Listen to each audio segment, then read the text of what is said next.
রাজধানীর সড়কে ট্রাফিক নিয়ন্ত্রণে পুলিশের ভূমিকা পালন করছেন শিক্ষার্থীরা। গত 5 দিন ধরে স্কুল, কলেজ ও বিশ্ববিদ্যালয়ের শিক্ষার্থীরা দিনরাত পরিশ্রম করছেন। তেমনিভাবে ট্রাফিকের দায়িত্ব পালনকালে র‍্যাব 3 এর একটি কালো গাড়ি আটক করে।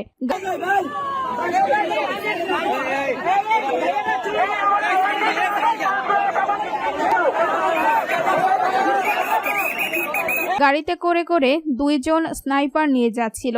তখন ছাত্ররা গাড়িটি আটক করে সেনাবাহিনীকে খবর দেয়। সঙ্গে সঙ্গে সেনাবাহিনী এসে গাড়িতে থাকা 2 জনকে আটক করে অস্ত্রগুলো উদ্ধার করে।